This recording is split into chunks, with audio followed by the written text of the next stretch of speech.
on some, I mean, it's something like it's a daily basis.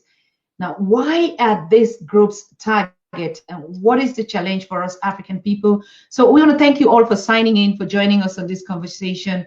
We have time to reflect. We look back at the past, and we're looking back into the future.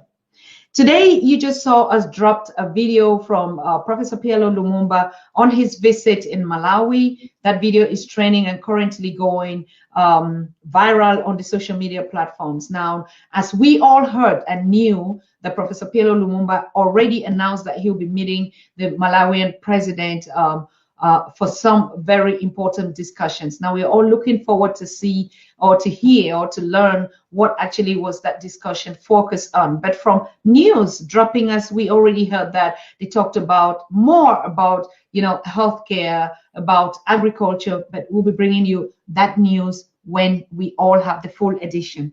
So we want to welcome Professor James Small, who is sitting here in studio with us, ready to educate us and to tell us some aspects or some facts in our race and our community. Why is it that the Black man is targeted, and what are their challenges, and what is it that we can look forward as solutions?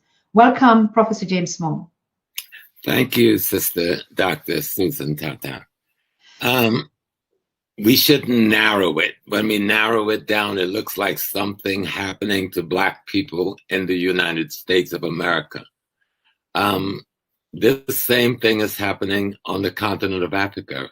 From the Congo to South Africa, we saw what went on in Chad. We still don't know whether the president was assassinated. We don't know whether it was a coup. They said he was killed. Hey, we know there's 5,000 French troops in Chad. What sense did that make? There's more French troops in Chad than there's Chadian troops. Mm-hmm. And something happens to your president on a battlefield, and we accept it. The role of the American CIA in Chad. I'm going there first because we sometimes forget there's an African race that's nearly 3 billion or 2+ billion strong, scattered all over the world. Where we sit in Africa, we sit on the greatest wealth on the planet. Every nation is there trying to steal that wealth, and they will kill as many African men and women and children as they have to. More people is killed by the police in Congo every day than is killed by the white policemen in America in a month. But we don't make the connection because we think this has to do with racism. This is not racism. Racism is just a small part of the miniature mind of poor whites who makes up the policing and the military apparatus of the major white powers. Okay. But we need to put the content in the right context. This is a war on African people wherever we are. The reason it looms so bright in America, because it's America with all the media and all of the other things, so you can see a demonstration. How many people yesterday heard, or day before, or a few days ago, heard the president of Malawi make a speech talking about those who were corrupt and those who were arrested for stealing funds for COVID and those who would be, because the Western media won't carry that. Okay?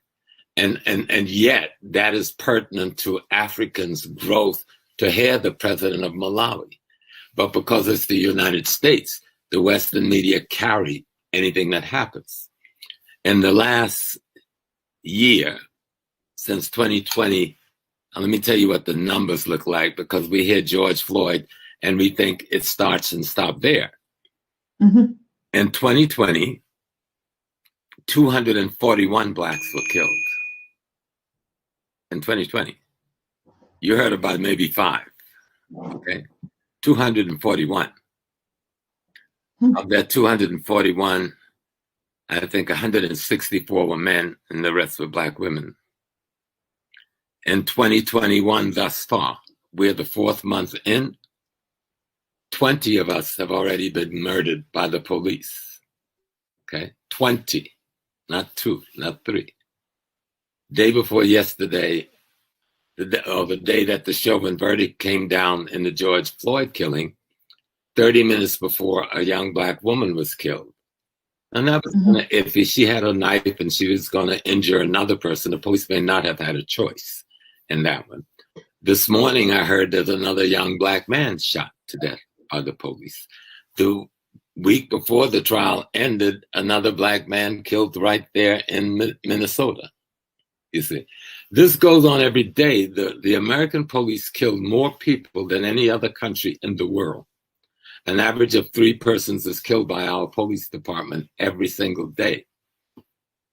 Black people, we make up 2 out of every 3 that's killed by the police in America every day.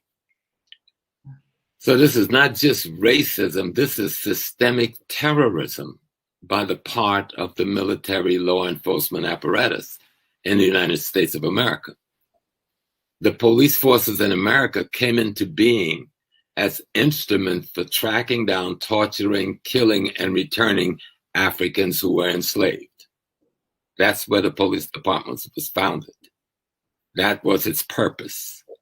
And they conduct themselves as though that is still its purpose, to control the African population, killing as many as you can, as often as you can, to keep them in their place, just as they did when we were on the plantations doing slavery. A lot of this can be taken back to the Berlin Conference, but we don't knit stuff up. We say, oh, you're Cameroonian. Oh, you're Nigerian. Then we get in Nigeria. Oh, you're Igbo. Oh, you're from Benin State. Oh, you're Yoruba. No, we're Africans. We're in Brazil. We're in Trinidad. We're in Jamaica. We're in Cuba. We're in Canada. We're in the United States. And we're in the 54 nations in Africa.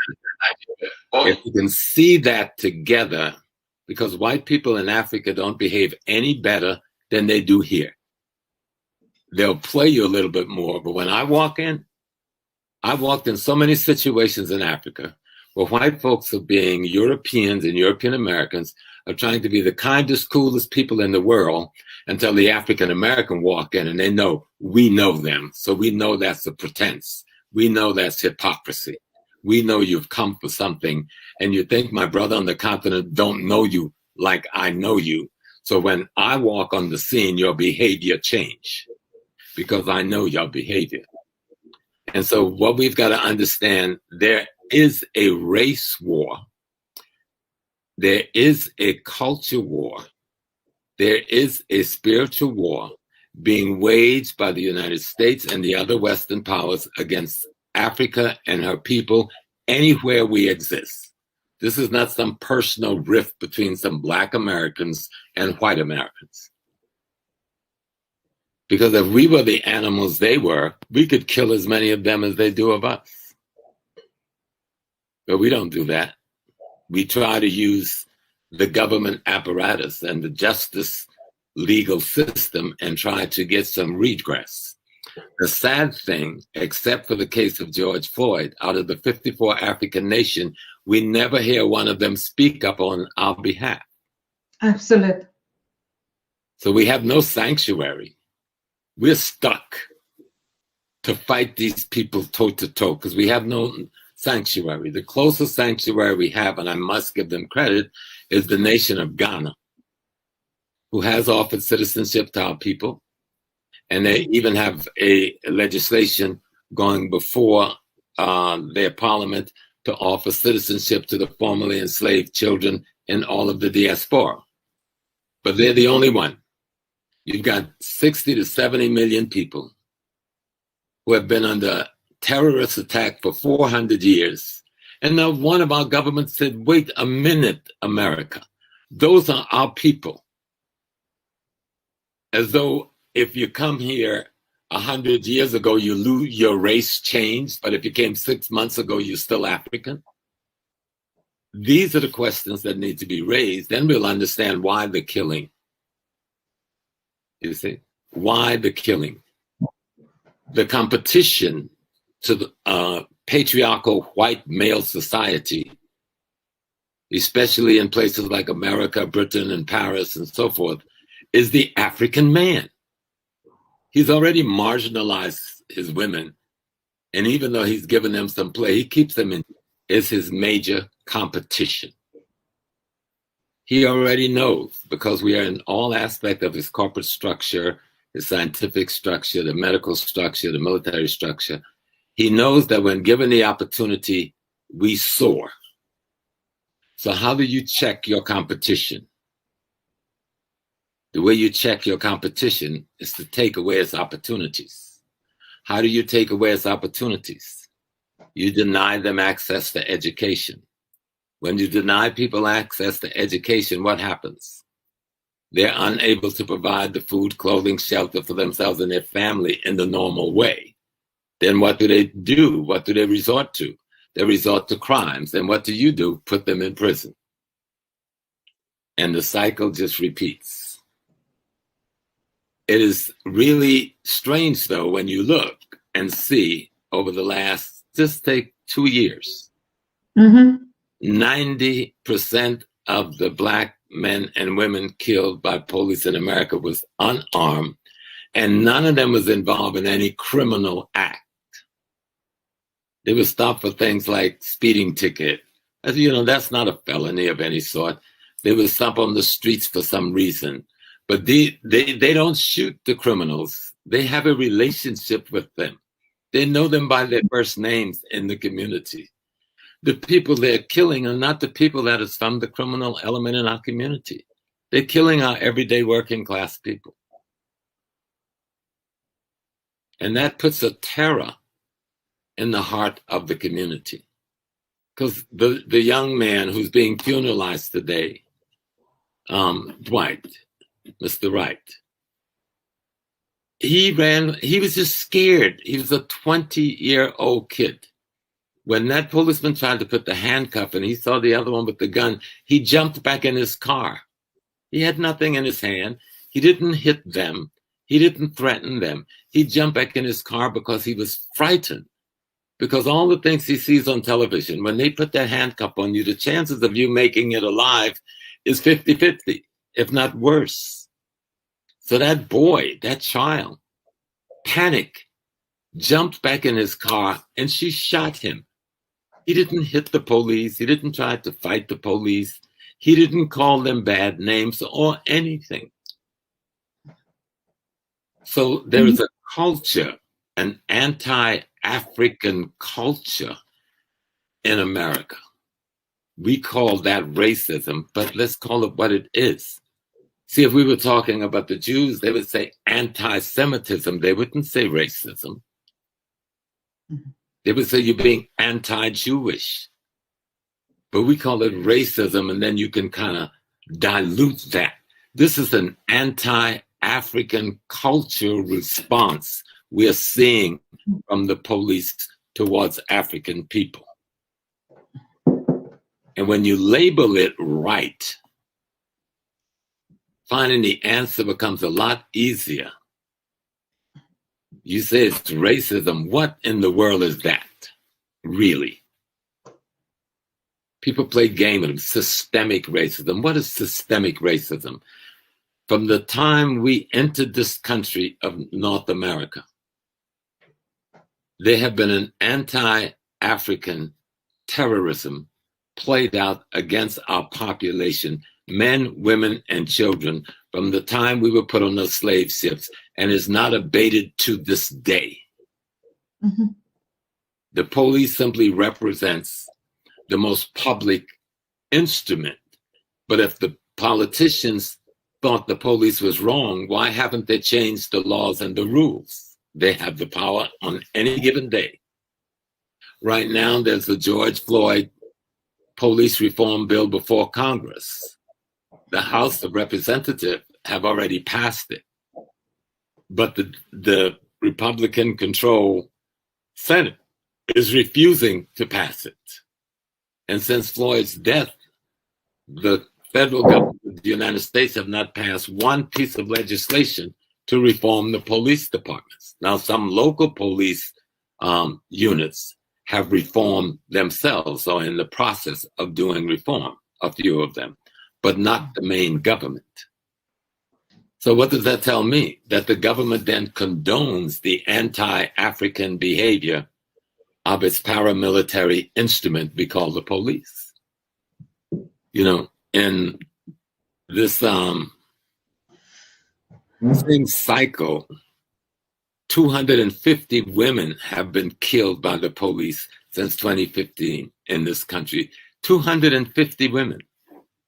That's not happening nowhere else in the world. Why is it happening here in America? You know?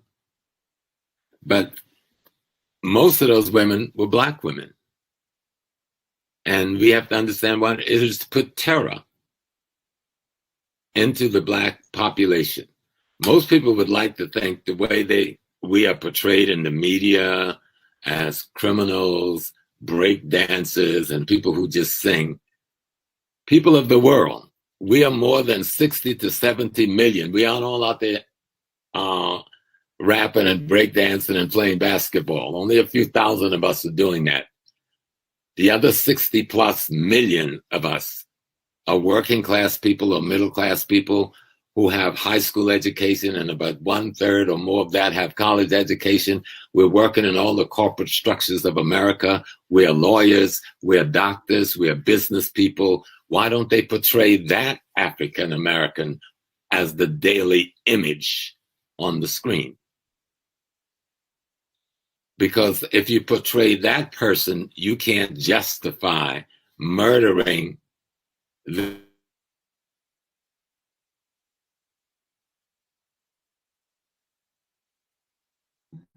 ass with George Floyd. But it's not just America.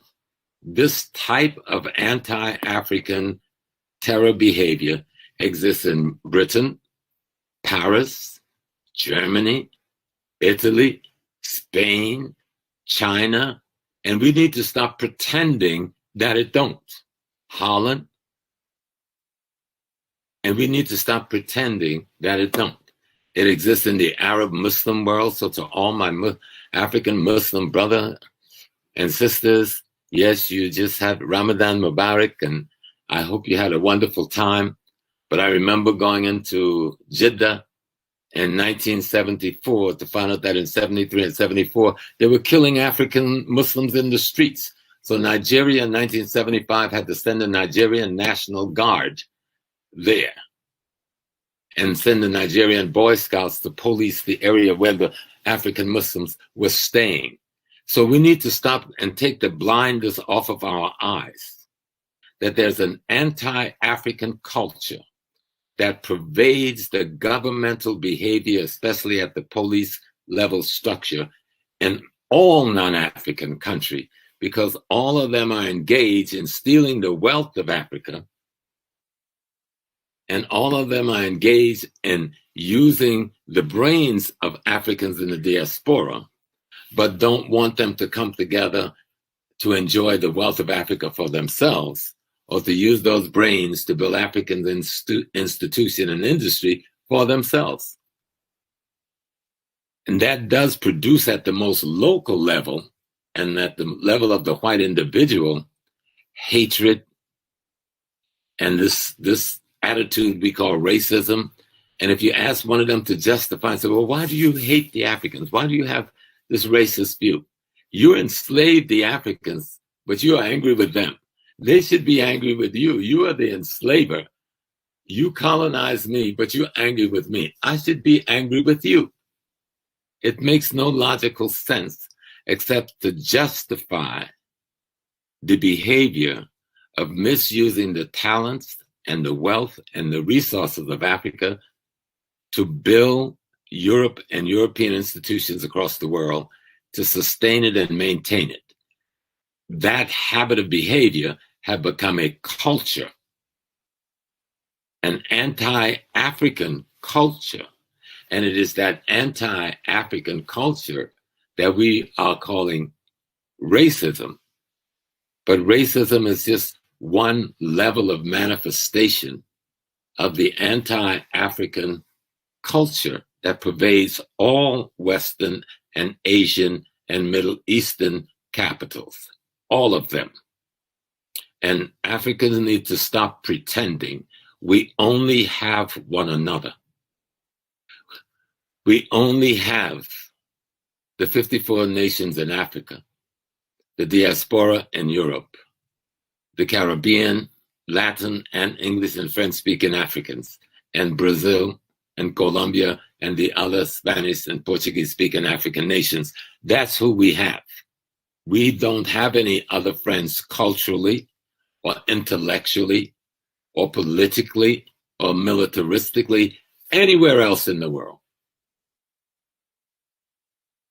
And so that gets manifested in America, that if I see a black man, I don't have to say, excuse me, sir,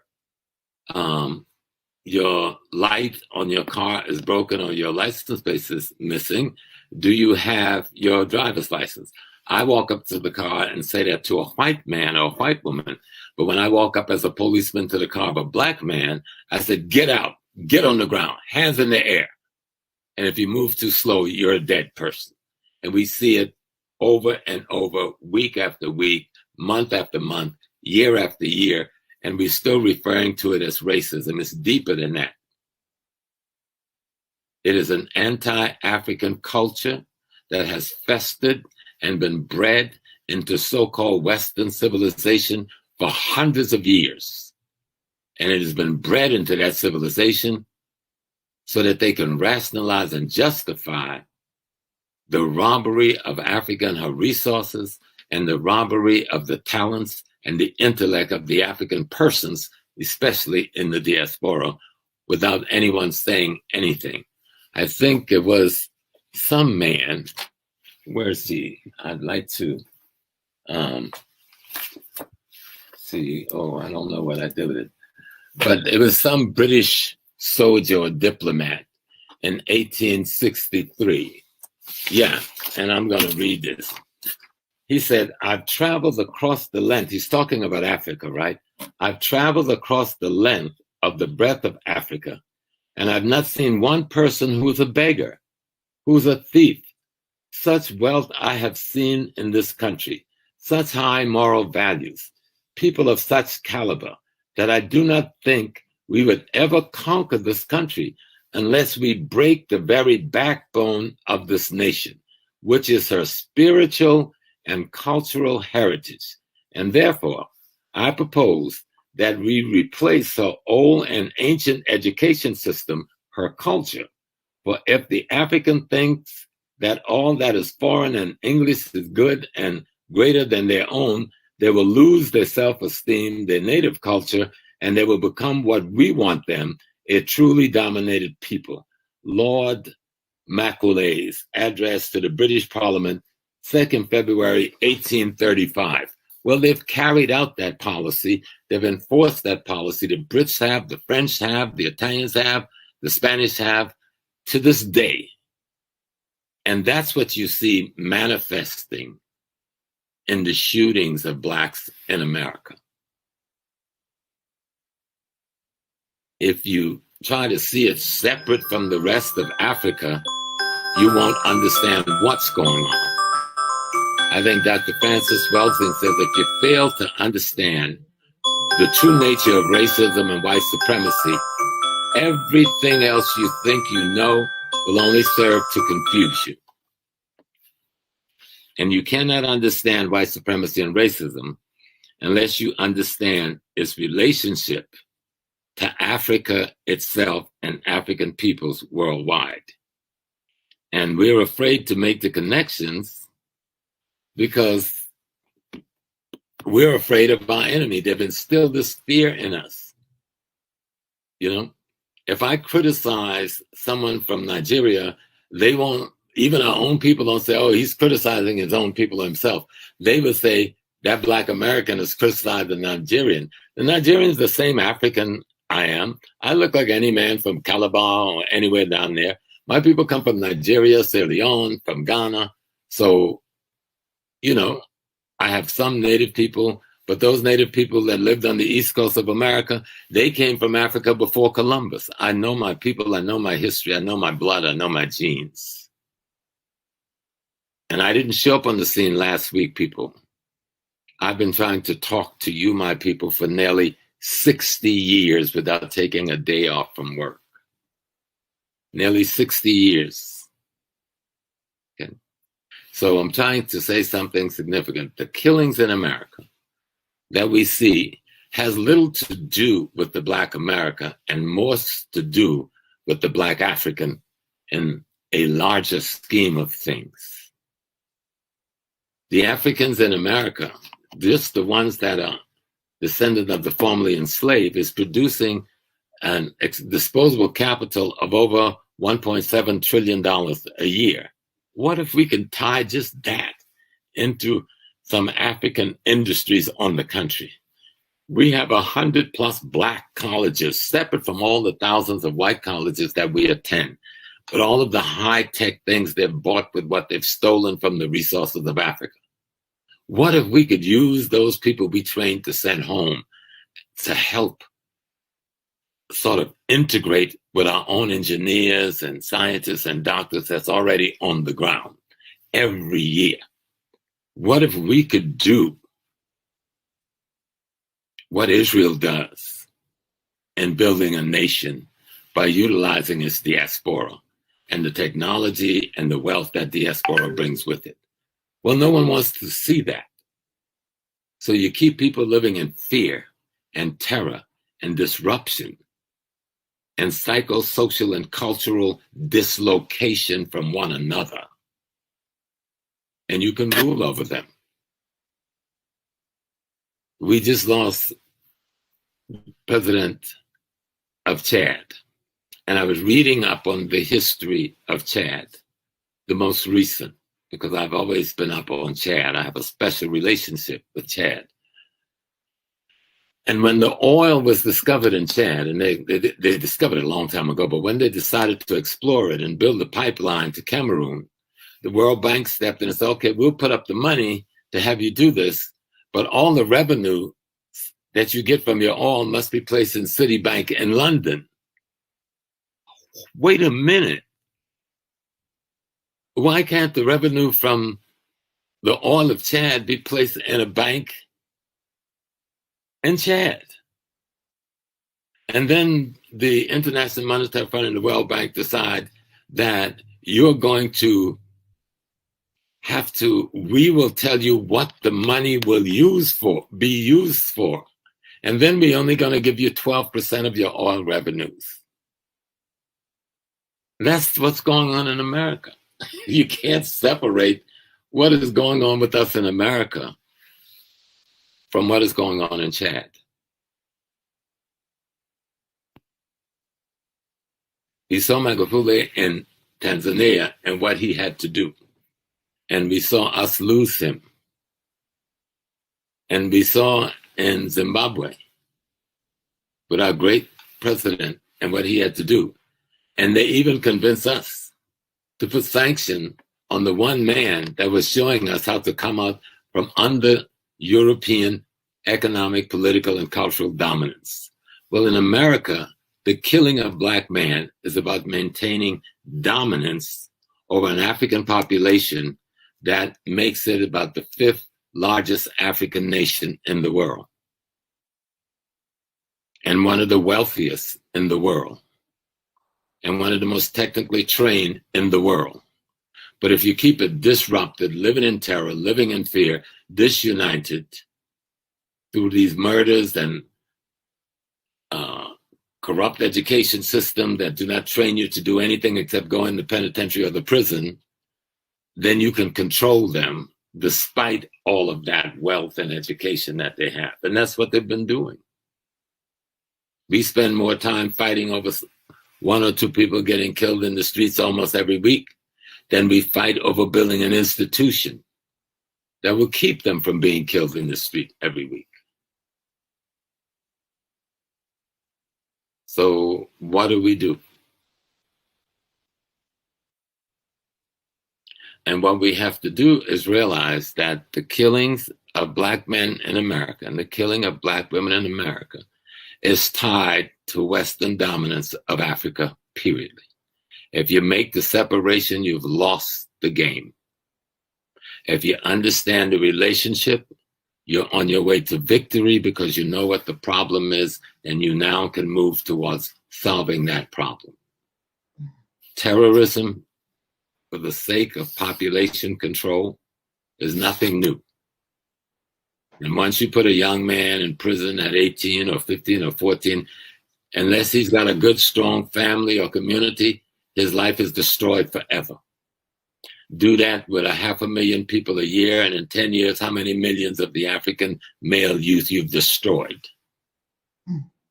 And then blame them for their own destruction because now they're on drugs, they're homeless, and they're back and forth into prison. And you say, oh, look, that's who they are. And the world being afraid not to identify with the white supremacist cultural dominance of the world. So yeah, that's them. Those are the Black Americans. Look at their pants, they're sagging. Well, there's 60 to 70 million of us that don't have sagging pants. We have high school degrees and college degrees and businesses and all kinds of other things and law degrees and medical degrees and everything that everybody else in the world have. Do you look at me? I'm a professor, retired. Wife is a medical doctor. A son that's a high school principal. One that's a medical administration at one of the biggest hospitals in the city. Another daughter that's an administrator and educator in Brooklyn. Another that owns her own record company. Another that owns her own catering business. And another that's the chief guidance counselor. Is that the Black family they show you on TV? And I'm not an oddity. I'm less than average. But you miss all of that because they kill us no matter what degree we have, no matter what job you have, no matter how much you know, because we're talking about state terrorists. This is not a racist individual. These killings are tolerated by the state. The state has done nothing to abate it. And until we had the conviction of Chauvin the other day, we've only had maybe 8 to 10 conviction for people who have killed more than 400 people. And you had 8 to 10 convictions. That's an insult to humanity. And what goes on in the United States of America is a violation of the United Nations Charter of Human Rights in multiple ways. They violate our African culture by not allowing us to teach it in our schools and practice it in the way we wish to do it. They violate our lives by having law enforcement take so many of our lives every year and no justice come back to our community. There's multiple other ways that our human rights is being violated. But one of the sad things is not a single African nation have stood before a podium in the United Nations and say, you are committing a crime against humanity against my people. The way Israel would say it, the way India would say it, the way China would say it, wherever their people are. If you want to get to the bottom of why they would kill us and not be afraid of anybody, we have no sanctuary. We have no protection. We have no protectors except ourselves, and we are in their house. We have done well. Let nobody make no bones about it. We've been fighting these people for 400 years, unabated. Unabated. Study our history. There's a thread that runs from the 1600s to present where some of us was resisting and rebelling to our death. But this is true about Africans everywhere. They didn't come and take our continent easily. They never really took our whole continent anyway. They took little pieces on the shore where they could ship things out and control the waterways. They never conquered Africa. They conquered our mind. Mm-hmm. They conquered our minds with their education and their culture and their value system and their religions. Throw those things off and we'll know how to get our Africa back and make out of it the Africa we want to see. And then African Americans would not worry about being shut down in the street because we got 54 mother, father nations who tell the world, you dare not touch mine. You dare not touch them. We have freedom fighters that's been in the American jails for 40 plus years. No one has spoken their name from another country. None. Matula, Mumia, Jamil. They fought for the African freedom movement, not just in America, because I know them and I was with them. We fought for any movement, Mozambique, Angola, South Africa, wherever, Guinea-Bissau. But no one has spoken up for us. That's why people feel we can kill them. They have no father. They have no mother, meaning we have no father country or mother country to speak for us. So we killed them. They don't have enough military force in America to fight us back. And we walk away. And the courts and the politicians is made up of the same European community, backed by the same European corporations. They could change the law like this and the killing will stop like this if the government apparatus wanted it to. But if you do that, then you will allow an African world to grow that have its own sustenance and its own strength and can be an asset to the mother country, father country, the continent of Africa. They don't want that relationship. They've never wanted it. And we haven't figured it out. We still think we can pick sides. We can come and join with the French, or we can join with the Americans, or we can join with the British. We think we can pick sides. Close your eyes and look at the 54 nations in Africa and open your eyes and see if you pick the side that's worthy of picking. You, my dear sister, you come from a country, Cameroon, where the British got a little piece they've cultivated to fight against themselves. Then the French got the piece they've cultivated to fight against themselves. Then you got the Arab influence in the north that got them who call themselves Muslim cultivated to fight against themselves. Then you got the Christians over here, and all of them are debasing anything African. Our tradition is juju, is witchcraft, is that. Everybody got a culture but us. Everybody's got a value but us. Everybody has a worldview except us. That's what the problem is. Not just some white guy who's racist killing some black guy that day because he didn't feel good. It is systemic, but it's systemic anti-African terrorism that permeates all Western states from Australia to New Zealand. The same thing. We have to go as beggars whenever we go to any of their countries. We see this whole thing in America about immigrant. Do you ever see anything about the African immigrant? Do they tell you how they're treating our immigrants? No. They're putting them all in prison downtown New York and the federal correction facilities and taking them back to the plains with a shopping bag or a plastic bag and sending them back home, or treating them like dirt and they're in prison and don't know why they're in there. You see every other nation crossing the border as the immigrants. Do you ever see us? But we are afraid to ask the question, where's the African immigrant? How are you treating the African immigrant? And then our brothers and sisters, many who are here, they're too afraid to speak out. And when the African Americans go in the street to raise the political contradiction to speak out, they're afraid to move with us. And so the enemy know, and I understand. Right. I mean, if you're trying to make a living for your family and you're trying to maintain a green card and these things, you shouldn't be in the street. Let me be in the street, but let me know that you support me. All right? Let me go up front. Yes. We'll go up front. We'll go in the street. We could do that. But let me know you're there. Let me know you support me. Let me know that if all you can send is $10 to pay my bail, good.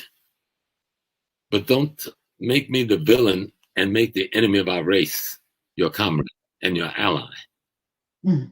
All of these are the reasons why they kill us with impunity, because we have no sanctuary. Who do we turn to? What nation do we call us? Oh, Father, Mother Nation, this foreign place where I'm only an immigrant is committing crimes against humanity against me. Who do we call?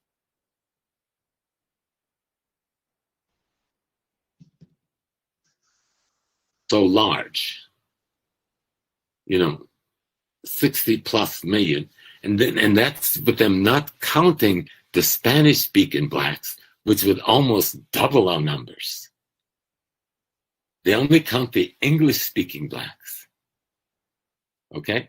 If they count the Spanish-speaking blacks, we're almost 100 million. You hear me? And nobody's paying attention because they don't understand. That's why people are saying America's going to be brown in another 50 years. Because they're scared to say it's going to be black. Okay?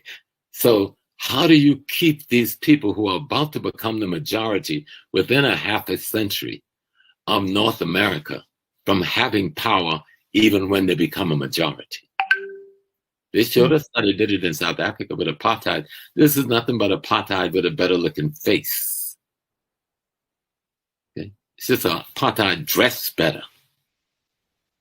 But that's what this is in America.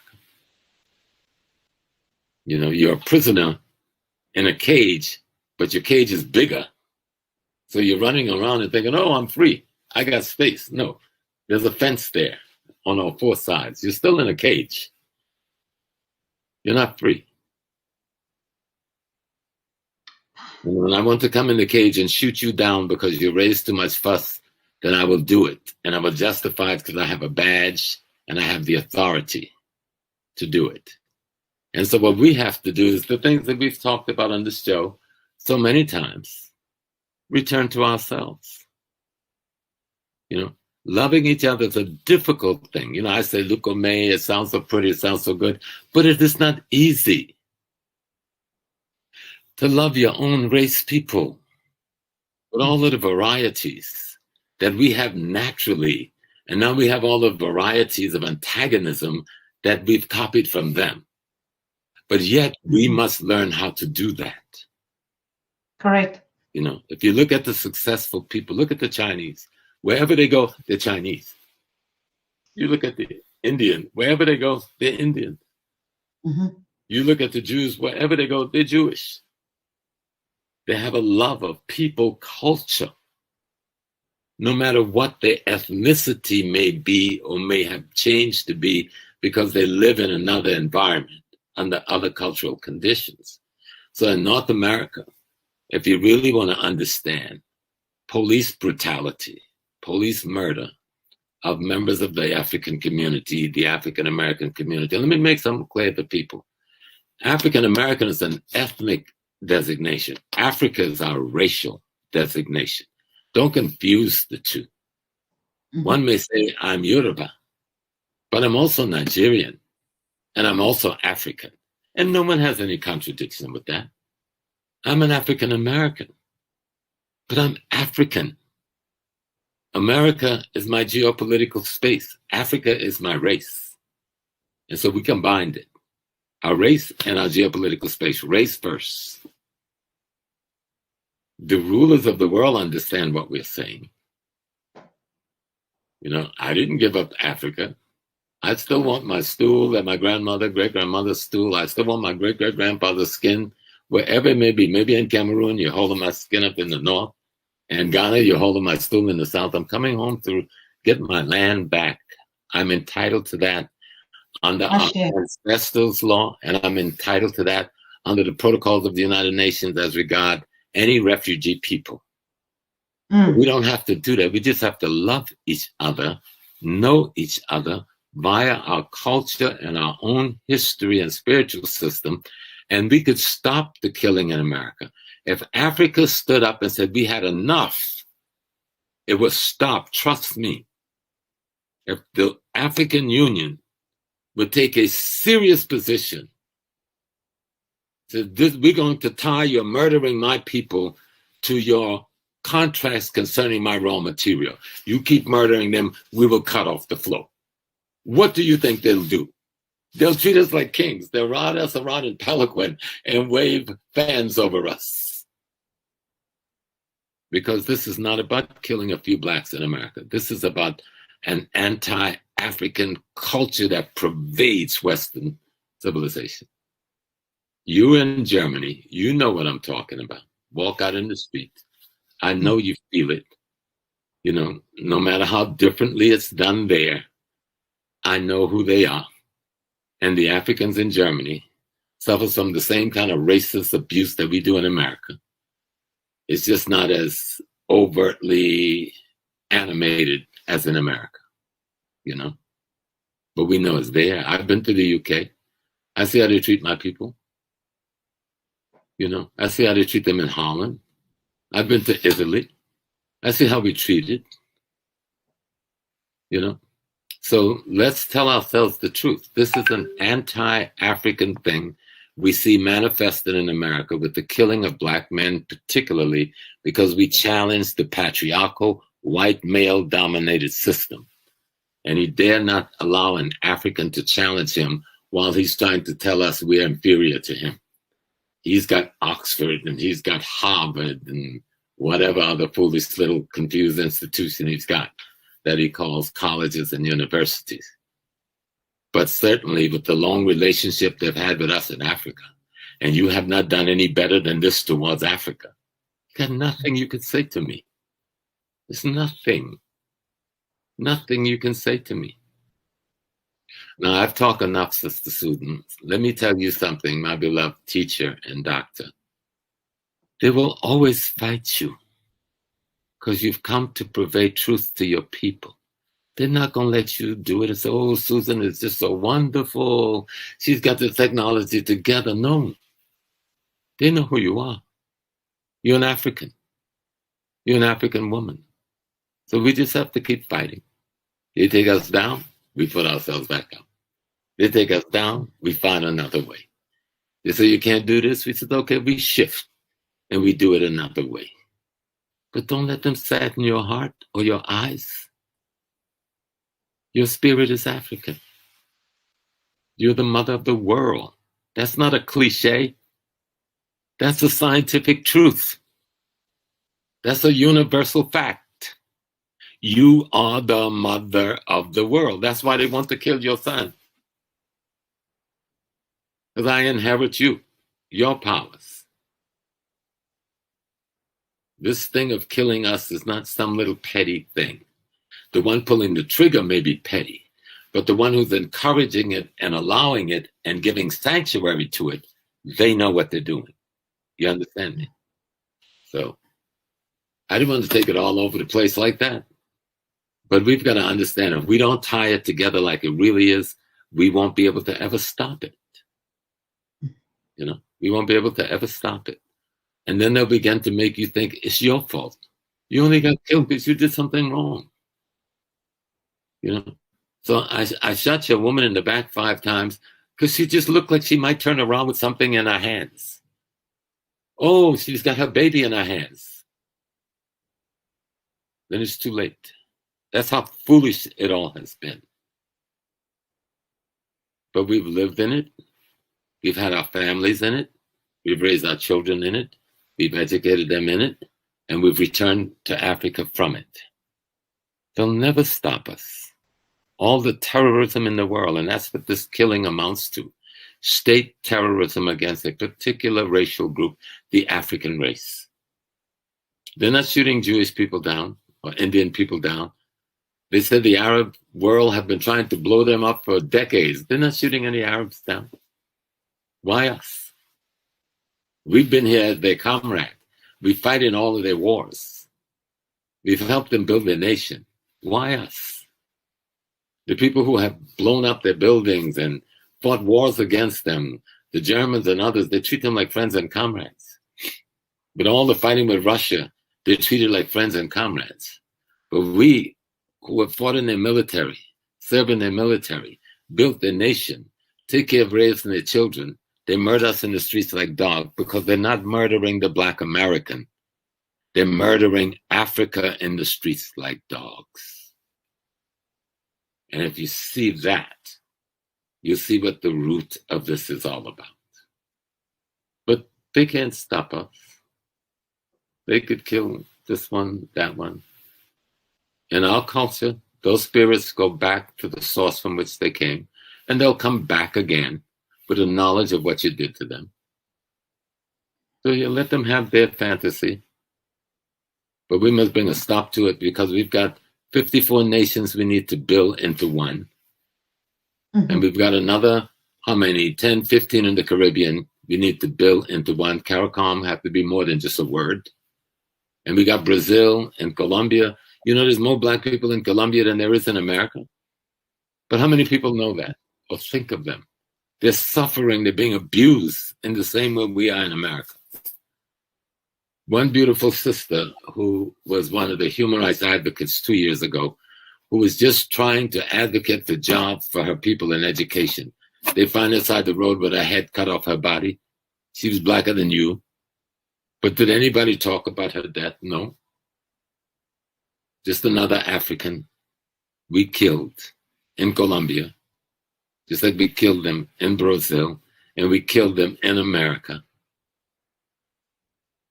because they have no sanctuary.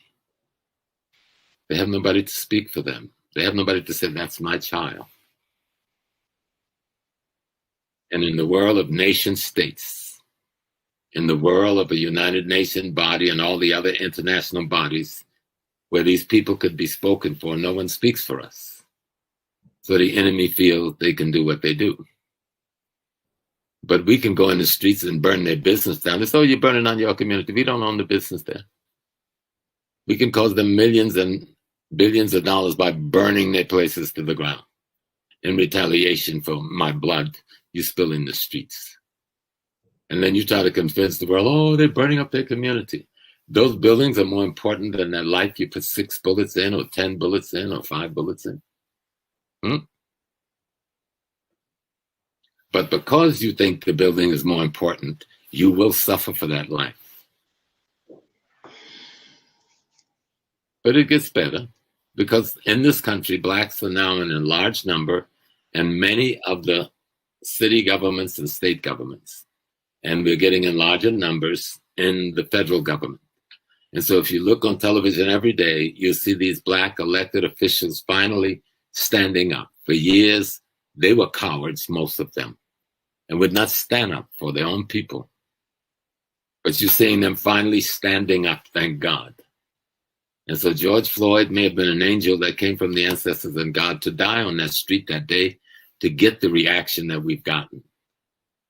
Mm-hmm. We would not have seen Mr. Shaven go to prison if it was not for a black attorney general taking the case out of the hands of the district attorney.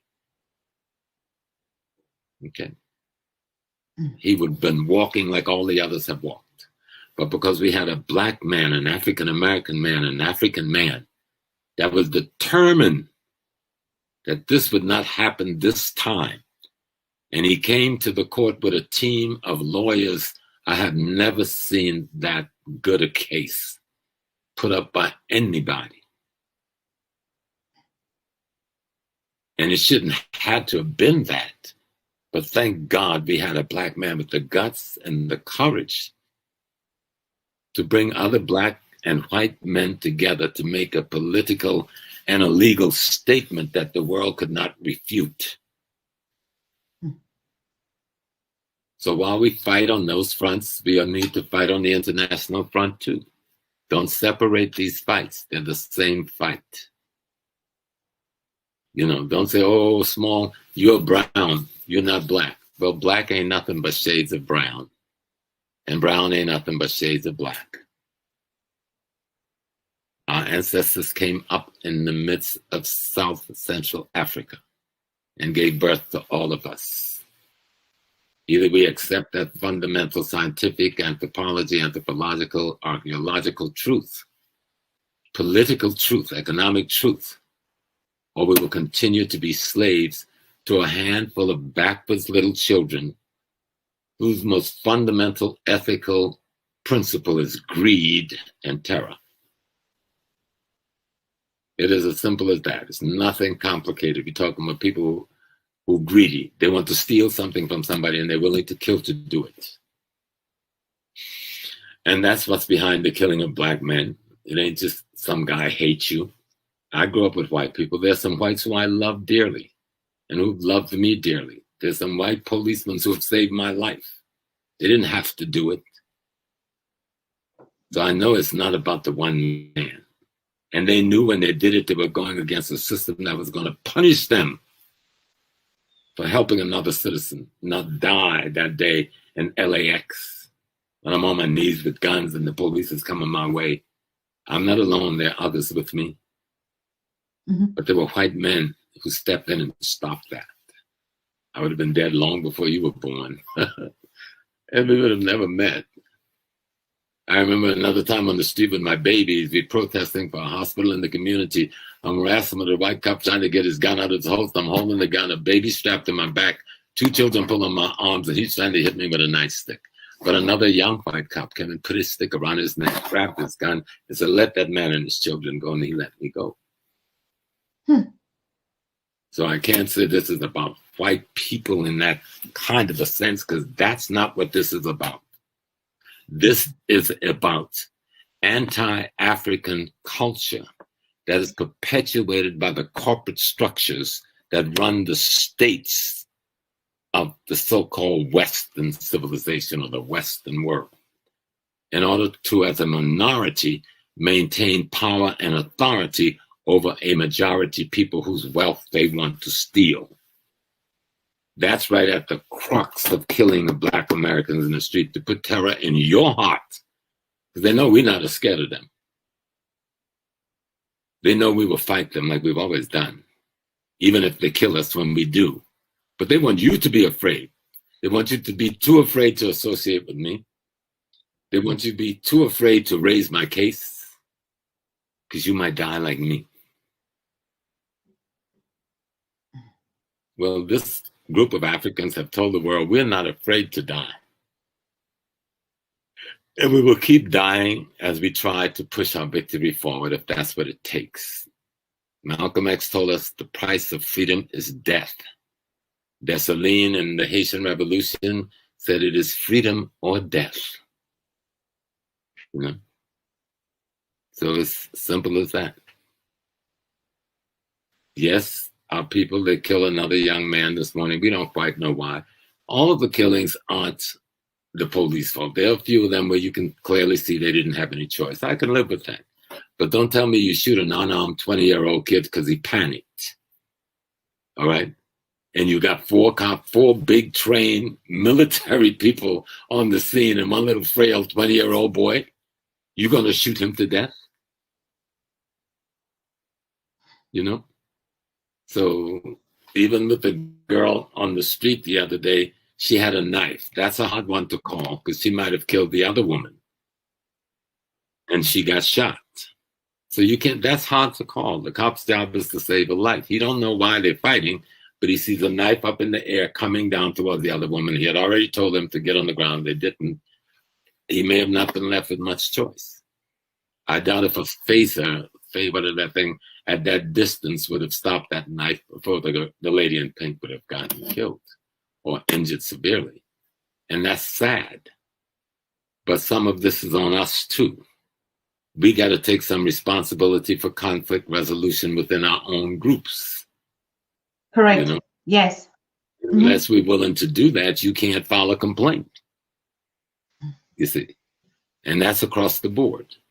But what you see happening, the violence against Africans in America, and it happens to a lot of the people from the continent, you know, but nobody says anything. They do not say anything. By the time we even learn about something, is a month, 2 months, 3 months has gone by. But they do the same brutality, whether you come from Nigeria, Ghana, Cameroon, Chad, or wherever. But because you're an immigrant to the country and you have so many liabilities that you have to face, you keep quiet about the terrorism against you, about the racist abuse and the bad treatment on the job. Or somebody hire you and you do the job for a price and they give you half of what they agreed to and send you on your way. Who are you going to go to? That's why we better learn to love each other, because you can come to me. I will go and confront him because I'm a citizen here. I'm not afraid of him. I'm meaning millions of others just like me will speak for you. But you have to own me and I have to own you. I don't blame my enemy for wanting to kill me. I blame my brothers and sisters for not wanting to save my life. That's true. So, That's true. And I want you to Prof, smile, my sister. Smile for me, Sister Tata. we are in the middle of a session. Like I said, when you're here, Prof, it's so difficult that we just have to sit down and listen because we're learning a lot. We're learning a lot, not just that we hear, but I mean it resonates with our daily day-to-day life and what are the things that we already are going through the drain. And so, like you keep saying, we don't have a choice. We have to love ourselves. Mhm. And we always say it on the Pan African Daily TV. The more our challenges, the more the unity. We should be more united. It doesn't matter. I think another price that we're saying that we should pay is the price to fight to stay together. Yes. So a fight should not always be fighting to be apart. Right. We should fight to even stay together.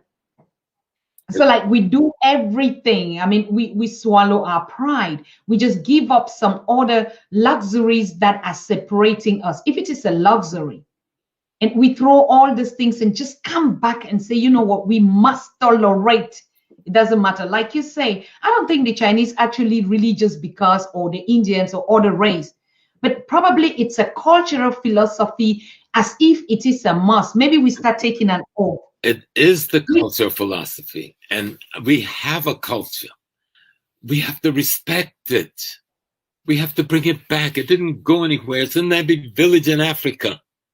It's in every village in the Caribbean. It's in every coastal area of Black America. Mm-hmm. But we won't own it. And we're not improving it and raising it up and cultivating it. It's the glue that binds. It's the glue that binds. Mr. Garvey said, race first. Race first. Whether we are the Twa people who's this tall, or the Tutsi who's that tall, or the Ndebele who's over here, or the Zulu who's over here, or the Cameroonian there, and the Igbo there. We're the same children of the same mother. Absolute. And we have to work and walk like that in the world. And if we walk like that in the world and take the culture that our ancestors have given, what is a culture? That's what we always get. People think culture is dancing. Oh, your music sounds different. Your dance looks different. No. Culture is the story the dance is trying to tell. Culture is the story the music is trying to tell. And for Africans, that's universal, because that is the culture of godliness and human beingness. Mm-hmm. And that's the story we're telling with our dance and our dress and our different things. We're telling about our human beingness, which comes out of our godliness, based on ethical, moral principles and standards that keeps us in balance and harmony with nature, the universe, and one another. But we've settled for a culture of greed. We've settled for a culture of prejudice. We've settled for a culture of envy, jealousy, hatred, and violence, which we call Western civilization. Correct. And we need to dump that and show respect and honor for our mothers and our fathers, who we call our ancestors, and reclaim the work that they left for us to finish. The work of building the culture is not finished, but what they left us is so beautiful. If we use it, we will build a world that will be worthy of the universe or the divine or God or whatever you want to call it, or the Damari or Allah, whatever wants to say, that is mine. Okay? And they know this. So they keep us in check through violence and murder and mayhem and poverty. Because you notice most of the people they kill are the people that come from the communities which is impoverished.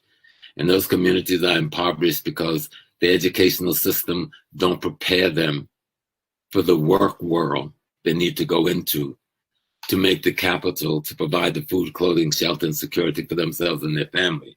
So they're less in desperation that creates conflicts and competition unnecessarily, that leads to violence, that calls for law enforcement in their space. You know, I hope that made sense. Sometimes Makes a lot of sense. Makes too much sense, Prof. Like you said, give me a smile. I'm giving it to you with all my brother. And I'm receiving your beautiful smiles, Sister Smithson. I am. And I want to tell my brothers and sisters, sometimes I sound so serious, but I can be light too. I'm not always so serious. But this business of our race cohesion, our race survival is so important. And I want everybody to look at Chad, research, study Chad right now. Don't draw conclusions and judgments. You did that with Mugabe, and you didn't help him build Zimbabwe the way he should. You did that with the president of Tanzania. We all, in this Pan-African space, we loved him, but I know many others resented him for fighting the imperialists, because it's sad when you don't know who your mother is. And if you know her name, Africa, you don't respect her. You see? And when these men and women that come who respect her, we reject them until they're dead. They will say, oh, they killed them. Well, where were you at his side to stop the bullet? Absolute. Even if it's in the physical bullet, the intellectual bullet, the cultural bullet, the financial bullet. So, yes, this killing of Black American is deliberate, because not because we're Black Americans or African Americans. We're killed because we are Africans. We are symbolic of the thing they want to keep under control through fear and terror. When they shoot me, they frighten you. They know what they're doing. Psychological warfare, economical warfare, political warfare, cultural warfare is waged against us on a daily basis through all the mediums. And I know you have a platform. If they think you're saying anything that is disturbing to the status quo, they cut you off. I see them do it to so many other friends. But that's okay. We are who we are, and we believe what we believe. If I didn't, I wouldn't at this age still be doing what I'm doing. You know, I could sit on home in a nice house and get in my little car and go to the supermarket and go to the theater and forget about y'all. But I'd never do that. I will be at my grave. At my funeral, you will be talking. I will raise the Catholic and I will say, and remember this. Let me tell you one more thing, you see, before I go.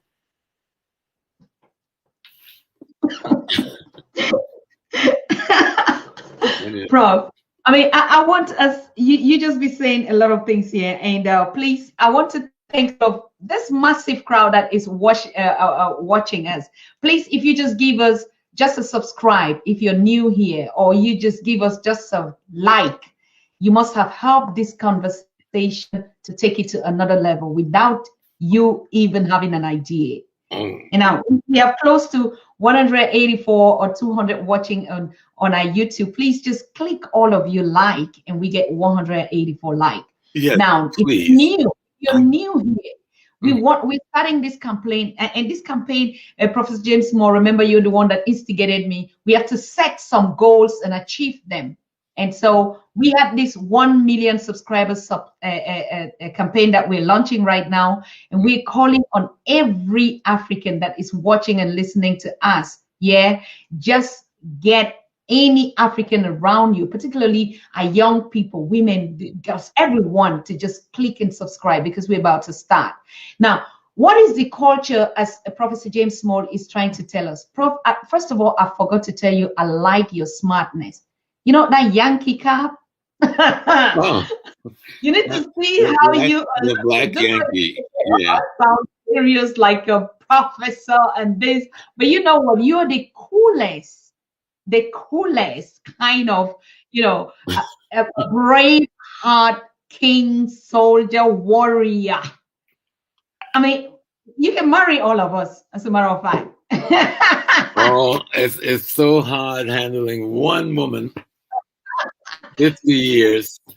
I had to tell her the other day, woman, I am not one of your children. I'm your husband. So, but listen, I am married to every one of you. I am married to every brother, every sister. I am you. You are me. Exactly, that's what I And mean. we are allowed to have different views and perspective. We're trying to solve a problem. Mm. And in order to solve it, we've got to come at it from multiple ways. And some of them will be conflicting. Conflicts is not a problem. Having a resolution process for your conflict is essential for the unity of the race. And so the enemy depends on keeping us in conflict. That's why I say study Chad. You know, they're saying, oh, the president, he comes from this major ethnic group. And then the president he overthrew in 1990 came from another ethnic group, but they call us tribal groups. And then they got us fighting based on their description of our ethnic relationships. We all the same race people. Take up our clothes and stand us in a line. Nobody will know who's from who ethnic group, except the marks we give ourselves or things like that. But if we covered them up, you would not know who from where. So let's stop playing games with ourselves. Why is there 5,000 French troops in Chad? Tell me why. They don't have that many in France. They're like the American police. They kill any African that threaten their exploitation and dominance of the continent. They're the same American police. We just call them French troops. Why is the British MI6, that's their intelligence apparatus, all over Tanzania, Zimbabwe, Ghana, Nigeria, disrupting, assassinating? That's the same American police that's killing me. Do you understand? If you don't understand that, don't waste no time worrying about me. We'll take care of ourselves. We've been in this crucible called North America 400 years. Don't it look like we can handle ourselves pretty good? Yes, they killed some of us. And that's painful. And that's sad. But we fight back. We fight back. You're saying it, Prof, in a kind of a way that, because sometimes when we say we fight back, it's like, you know, when we look at traditionally, there's so many weapons, like you're saying. I mean, like, we put out our tongue and say, we will love ourselves, no matter what you do, right? The most powerful weapon we have is one Africa. Yes. The love for one Africa and the efforts towards uniting one Africa through an understanding of our universal culture and all of its diversity. That's the most powerful weapon we have. And it's being used. I watch so many different weapons across the continent. The young people are coming at it from that direction. They're demanding new curriculums in the schools. They're wearing their culture. You remember about 6 years ago, I criticized vehemently that we don't use our culture, we don't use our cloth, we think we're white people. I was about 80% right. I was kind of mean, but somebody heard what the hell I said. Correct. Because I have seen a reversal, and I could die now and I'd be happy. Correct. Because I believe our youth is going to win this battle, and it's not going to take another 60, 70 years of bringing the culture back and using the culture in the way a culture should be used. The culture is your educational system. It teaches you the values, the interests, and principles for which you stand. It helps you create the ethical, moral foundation for which you act. And it teaches you that you love one another by loving yourself. If we're the same self and I love me, and you're the same self, then I also love you. And I'm not talking about emotional love. That's a tiny piece of love. I see the God of Africa in you. I'm not afraid to talk about the gods of Africa. Nobody tell me, oh, we have one God. Well, good for you. I got 101 God. Bring your one God to meet me. Your God haven't killed me. You and your murdering, stealing, raping, pillaging, plundering self have killed me. Bring just your God and me, and philosophically, let's see who's got what. My God don't murder and rob whole continent. My God don't commit genocide against whole peoples. And you call that a God. I'm not afraid to be an African. You're not going to cut my arm off and have me pretend it's still there. No, you cut it off. I'm going to cut yours off. You see, we want our land back. We want our natural resources to be used for the future generations. Over 50% of Africa is under 25. And you're stealing all of the things they need to make a world for themselves. All of us above 25 ought to be willing to die so all of those below 25 can live. How is that about a proposition for our presidents? And these contractual arrangements. How ridiculous is it that the Chad pipeline into Cameroon only gave them 12% of the revenue, and the World Bank controlled that? How sad it is that Ghana have all of these oil fields in the lagoon going to Cote d'Ivoire, and they're only getting 15%. Who's taking all the rest of the money?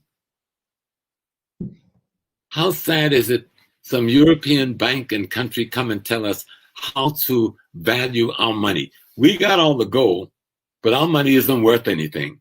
You have no gold, but your money is worth everything. That is silly. And we need to bring a stop to it. That's what this killing and terrorism against me, the African in America, is about. It isn't about you don't like some black guy.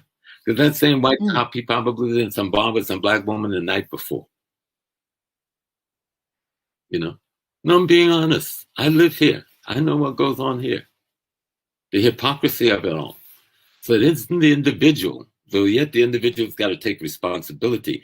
It's the culture of anti-African terror that must be meted out against the African male particularly, but as well against the African female. See, before they tried to control the African female without killing her, but she has gotten so close to her family, they have now begun to kill to put fear into her. But it didn't work. If you notice in the last year, the African female have rose up in America like you have never seen. Oh, yes. They mess with the wrong thing, messing with that black woman. See, we may get a little skittish. That black woman had enough of this stuff. They had enough. And so we've got to pay attention and see what we see. You know, it's time for the black woman. It is the black woman time, the African woman's time. And that's not a cliche. It's because of who you are. The black man has been on the front row for a long time, but we've been decimated. We've been decimated. And I'm not being disrespectful, brothers. I've been out here all my life. We've been decimated. And many of our sisters have been with us. But the sisters had to play a supportive role to make sure we are able to go out there to be decimated. But now the sister have to take the lead of this thing. Because she has another kind of message. This is her children that's being slaughtered in the street. That woman viewed the death of that child in that street different from how that man viewed the death of that child in that street. And she's going to bring other things to the table. And if you don't believe me, turn your TV on and see who you see speaking with the most forceful voices across America. It's black women. And we're beginning to see it across Africa, this black woman. And our job is to make sure she's got all the support and foundational assistance she needs. And if we do our job as fathers and as husbands and as brothers and as uncles, she'll do her job as the Queen Mother, who's always been the true leader of Africa anyway, not the king. You make the kings, and you can take them from there when you want to. Ashe. But that's really the historical truth. Queens, I'm talking to my queens. I'm just giving out a shout out to them. Did you hear that? Tomorrow I'm dropping really this video. As you see, we're going to be doing, apart from the conversations, we're going to be doing daily videos that we catch on the scene, circulating, meetings of people. And we got this king and queen. I know you guys have been seeing it on social media that just blocked the whole of, I don't know which city that was, and sat on the street. And the whole lot of police were surrounding her, and she didn't move. She just sat there. I mean, this is It's exactly what you're saying, that the Black woman now is saying, our men, our sons, But our we've got to fathers. support you. We've got to tell the rest of the world, touch not my anointed. Touch not my anointed. Do not put your hands on her. Otherwise, we will tear the rest of what's left of your world down. You know. But Black men have to do it. Who are we soldiering for except for our women and our children? That's what we've been fighting for from our first breath. That's what we fight for now. And if the women want to step into the lead, I'm your soldier. I will be behind you. If you want me in front, I will be in front with weapon in hand, whether the weapon is words or an actual mechanical weapon. And if men understand that everybody is going to die, at least die for something worth dying for, because there's no way out of this world alive. And if you're clear on that early enough in your life, there's no way out of this world alive. You're not going to live forever. So if you're going to die for anything, die for the freedom of African peoples, die for the protection of the African women and children, die for the unity of the African continent. Maybe if you die with a purpose, you'll come back sooner and know that you were here before. Then you'll have eternity. So when it comes to our women, you are our anointed. And we say to the whole world, touch not our anointed. Ashe. Thanks to all those that have been contributing, and thanks to you, Supreme, you're saying this is one of the best and the greatest conversations that you've been hearing. I want to thank also those that are watching from our other platforms, and I'm giving you the thumbs up because we're having Koboko Sauce is saying, woo, we clocked 204 and we have almost 117 or 120 likes. That is beautiful. Now we're talking about the action time. I know we are focused. I know some of us are driving and listening to the Pan-African Daily. It's difficult for you to click and like or subscribe. But after the conversation, when you relax and you're watching this news, not just the news, the education and the empowerment and the strength. And I mean, never have we had this kind of a luxury. I mean, what time should we be talking about here? You know, having Professor James Small at any time and point coming to say, you know what, we are here. You are our anointed. Now, I was coming and expecting that he's going to tell us, oh, you know what, Susan, rally your women and you stand behind because of this. Because we've been thinking, these are all our husbands. These are our father-in-laws. These are our fathers. These are our sons that are being murdered on a daily basis. As a woman, you bleed and see this happen on daily basis, right? Mm-hmm. And so the African women, the queens, we are not mute. We're just dying in pain. It's just eating us all the time. But that's why history, Susan, is so important. Because even if you go back to the continent, every time things got critical, and a great victory came is when the African woman rose up. We saw it in the Borneo Kenu Empire. We saw it in the great Zimbabwe Empire with the Ndebele people. We saw it in Northern Africa with the I don't want to call them Berbers because they didn't call themselves Berbers, the Gudamas people out of the mountains of Morocco, who they call Moors. Mm-hmm. So everywhere we've seen the critical thing in a movement transitioning, it has been one of our women who have taken the lead. The mother says, okay, children, get behind me. Let mama show you how this thing gets done. And men should get rid of the European ego, paternalistic bull, macho stupid, and know how to back our women to the death. Okay? I'm not intimidated by any women. If somebody had told me you could live forever, but there'd be no African women, I'd say, kill me right now. Just take it. It's gone. Did you understand? If it's little small, we'll let you live for the next 10,000 years, but you can't have any African women in your world. Then give me the razor because I will kill myself right there and then. Because I don't want to be in a world where African women isn't the dominant element. because that's the only true world there is. And I hope you understand this. This is not plain to Susan, because I'm not insecure. All right. I have never been insecure. I've never had that kind of issue. But I know the truth. Anyway, as you can see, all of us here, now we almost, I'm just talking only about this platform. There's nobody that has any that. Just like you share these stories, I also have these amazing stories, people reaching out. And 2 weeks ago, I had a conversation, just chatting. Sometimes people just reach out and you're thinking, I said, oh, my brother from the Caribbean, it's been a long time. We never met, we never saw, we only just meet in this Pan-African Daily TV, different chat groups. And he reached out to me and I was just finding out the day, and I'm like, brother, can you send me your family pictures and your kids? Because he talked about, then he told me, Susan, I'm in prison for 12 years. What? I broke down. I'm like, what? Yes. And he made those pictures and sent them to me. And I was like, wow. But you know what? Doesn't matter where you are sitting there, you're talking to me. And I love you above everything in your family. So if we have to go beyond these barriers, we have to skip these wars, right? So even if they take our sons, our men, our children, and they put them behind the bars, love breaks those barriers. We have to keep above them. We don't have, because someone takes them, cage them, like Professor James said, it's small, and we, instead of growing closer, we go further away from them, and we begin to also put them in those categories that they've made us to believe they are. Oh, they're criminals. Oh, they're this, they're this. They are your brothers and sisters. Even if they are criminals, they are part of you.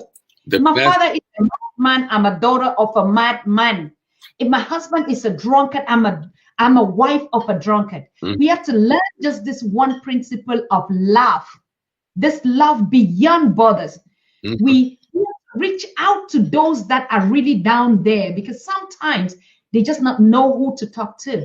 And this morning, a sister called me from Germany on the other side and said, sister, time, but I just want to reach out to you to tell you that we are connected.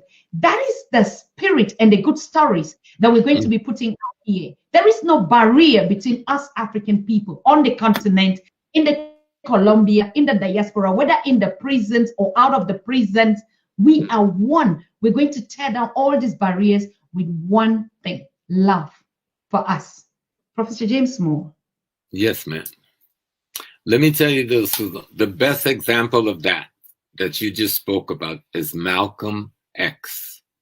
When Malcolm X went to prison, it was his sisters and his brothers that surrounded him and would not give him up. They trained him in that prison. They got him to change and transform in the prison.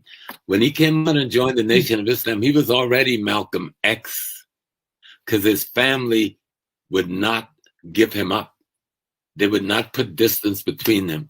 They got closer to him in prison. And look at the fruits we got from that love. Correct. We got Malcolm X, El-Hajj Malik El-Shabazz, an extraordinary energy force that transformed many of our minds from the love of his brothers and sisters and his aunties and uncles, who would not let prison be a barrier between them, or let the prison swallow him up. Instead, they went into prison to visit him and took him books and taught him and pushed him until they got him to start reading and researching and growing his African mind. You know, and he was able to walk out of that prison and shake up the whole world. That is the new normal, as we say. That should be the new normal. And I like what saying, Professor James, well, you always come up, a lot of us are coming up. We have to come up with a stone. Remember the stones that you get, and all of us are going to swear and pay allegiance on that stone. Not without any one of us. Not with that. And the new normal, and as we have seen in the pandemic, goes differently. Don't do the things you used to do. Don't just make friends because they're out there comfortable, they're luxury. The new normal and the new African spirit is just giving it where it's not given. I mean, we want to see our people break out to reach out to those on the street, because that's where the normal is now. Reach out to prisoners. Those are the friends that I talk with all the time now, and they just keep me flying. Women in the prisons, how you doing today? Because the digital world has connected us. There's no barrier. And we share our space. It just doesn't mean that I can go out in the morning and come back. Professor James, you made a very clear analysis, and I love that. It doesn't mean because you're on the continent, you're free. You're just in a big cage.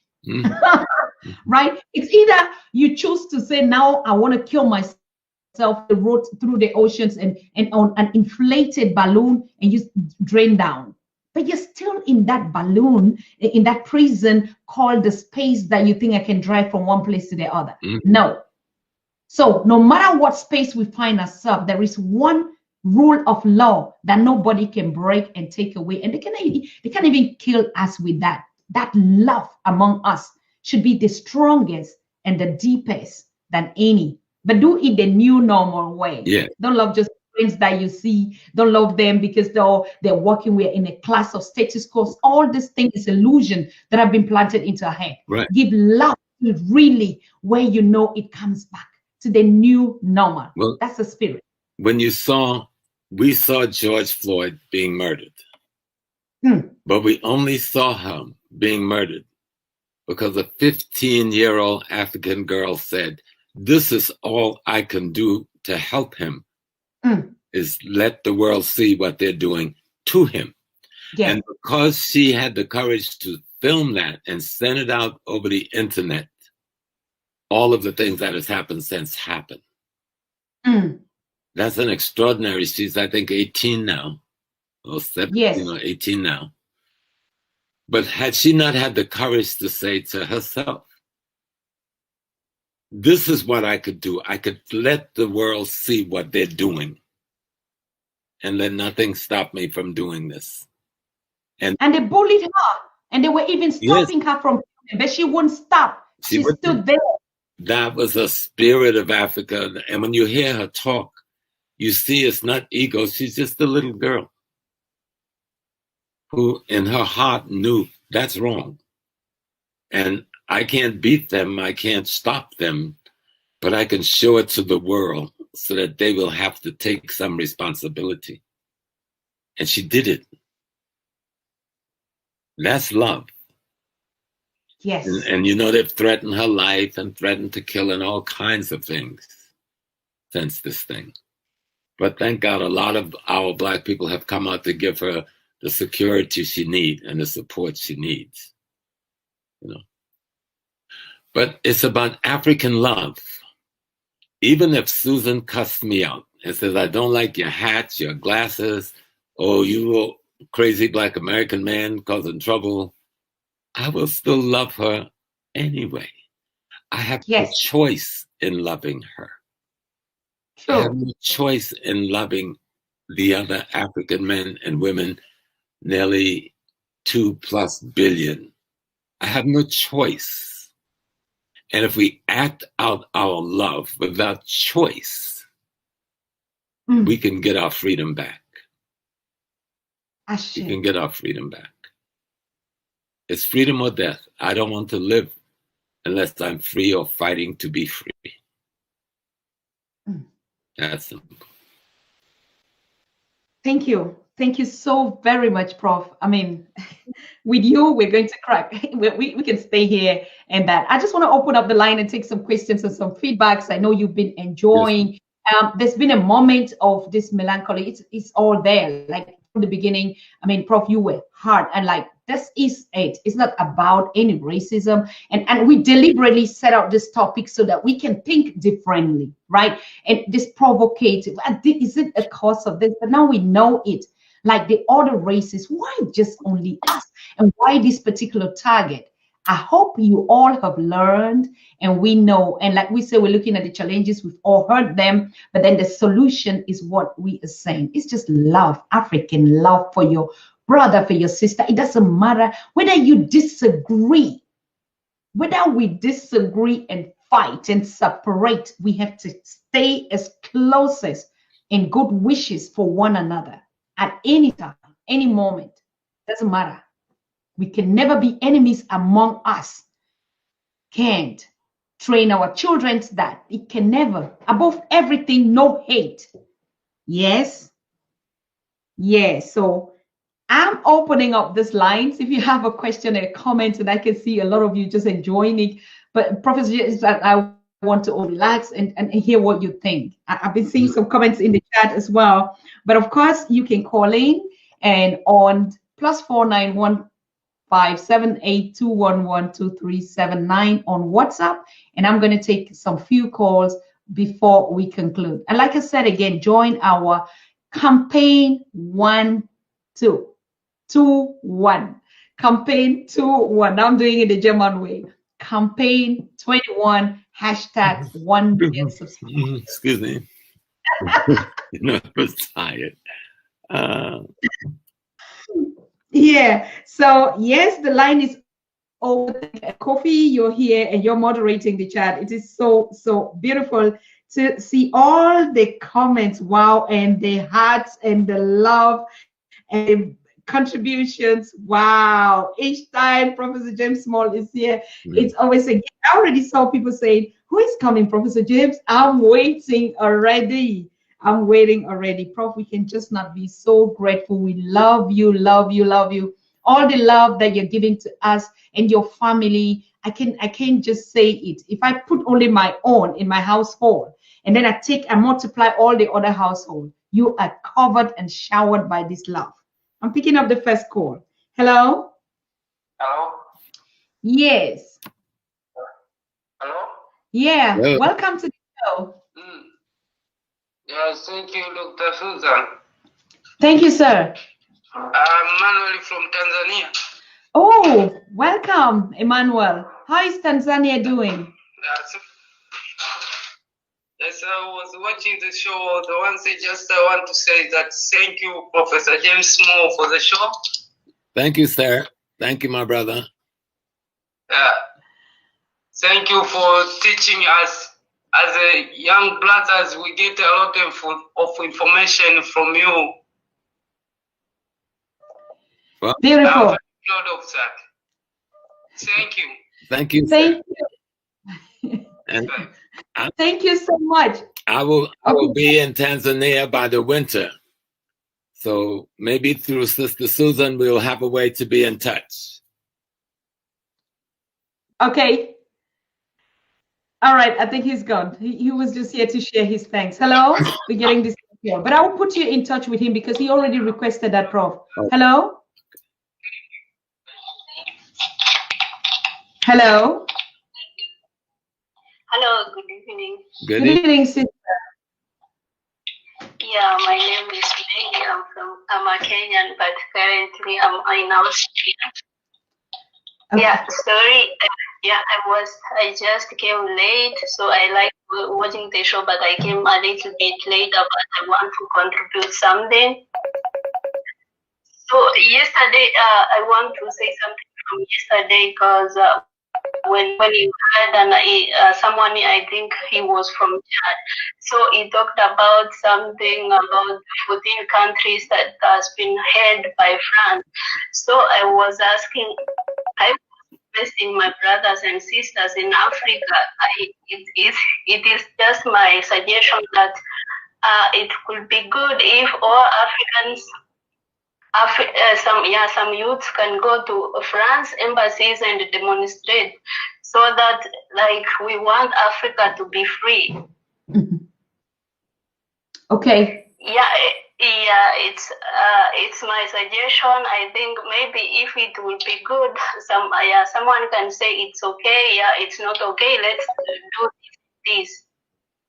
Sister, you're very right. I mean, they've been doing it, and even the community in France does it every time. But like you say, we have to keep doing it all the time. You're very right.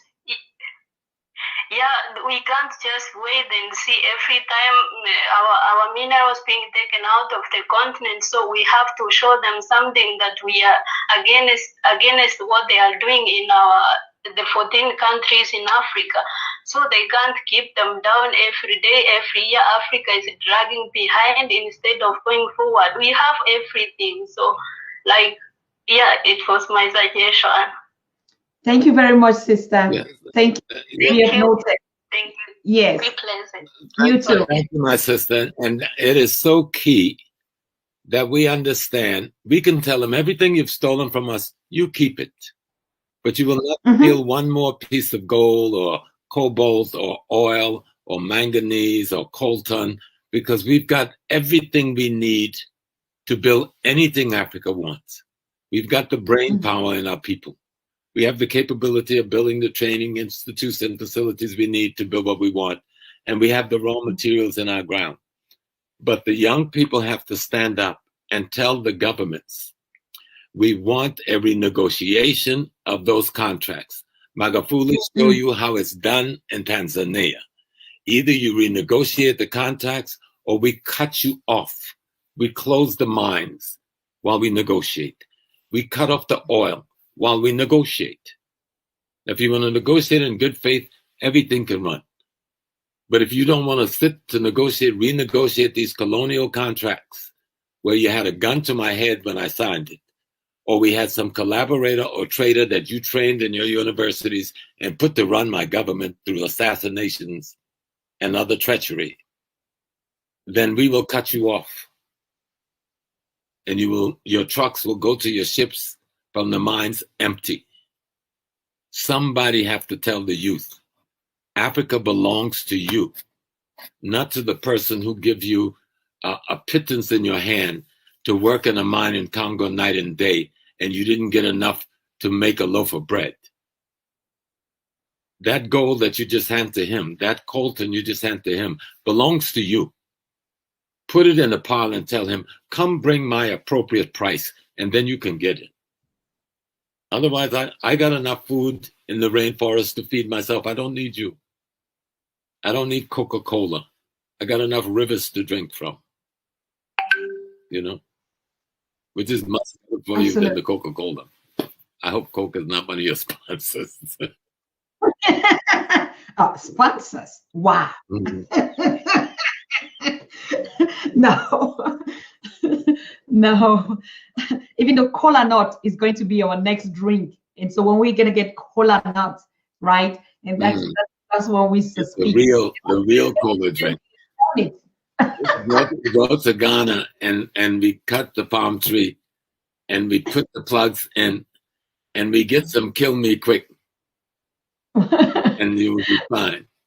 You'll be quite refreshed. Okay. So we're rounding up in 2 minutes, and yes, it is always a pleasure to have us here, and particularly you, Professor James Small. Your name is placated. Now you're being awaited in Tanzania, and I know a series of people that are asking me to give them your schedule on the continent. And we still have to work on that so that I can put your schedule when you would be in Ghana, and all the others.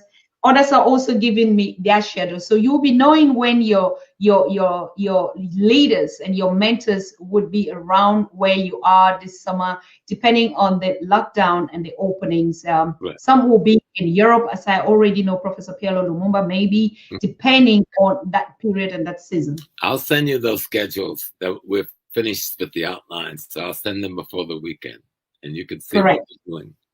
All right, good. Yeah, so we thank you as we're concluding, and we're sending you all our love, and it has been a wonderful pleasure to have you here, Prof. One last word before. Always honored, Dr. Tata, always honored. Pan-African Daily TV is an extraordinary instrument. It's doing a fantastic job. And I don't want to see on your face again. You hear me? I'm like a father. Yeah. I'm chastising my daughter. Don't let them ever put disturbance or sadness in your eyes or take the smile from your face. Yes, you still have to fight them and deal with them, but let them know, you cannot take the smile from my face or the glow from my eyes. with your devilish behavior. I enjoy being in your presence. I enjoy being in the presence of all your supporters. Please support Pan-African Daily TV. Please make sure you like it. Please do everything you can so that they can grow. And then tell all your friends. Put it on your Facebook page, put it on your Instagram, put it on everything, that people should come and watch this program and learn. Thank you, Sister Susan. I'm honored, as always. Thank you, our king, our husband, our everything. We thank you. I love back to your family, and we see ourselves very soon again on the Pan-African. Peace and blessings. Yeah. Thank you. Peace. Good.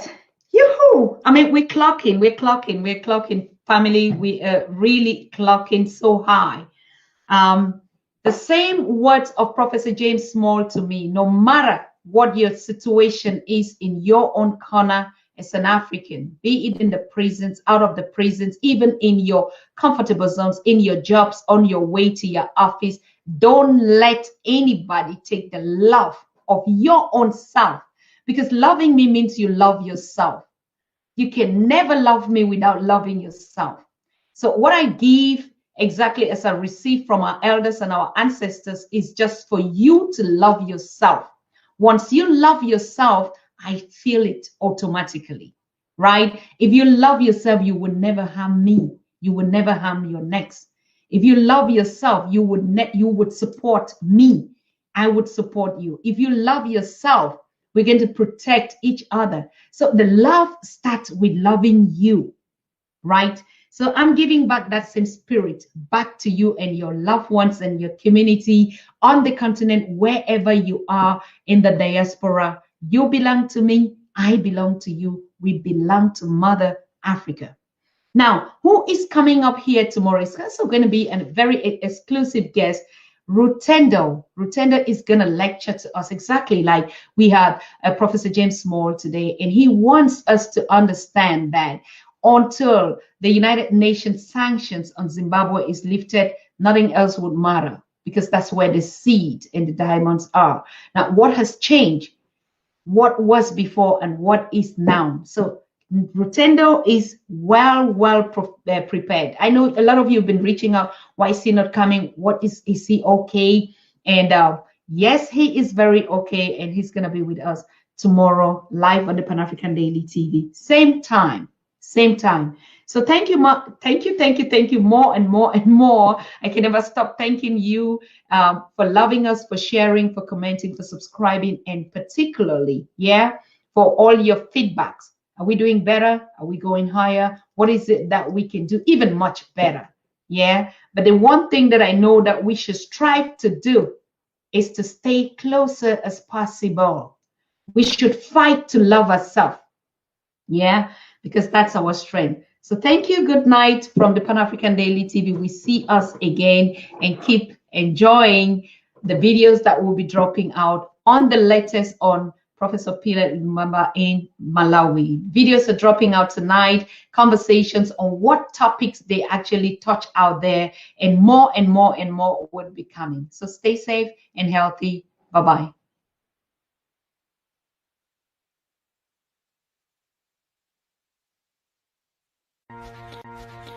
You are watching the Pan-African Daily TV with Dr. Susan Tata. The Africa we want. Unity, consciousness, our culture, our spirituality, our history. One Africa for Africans worldwide. Motherland's calling its diaspora home.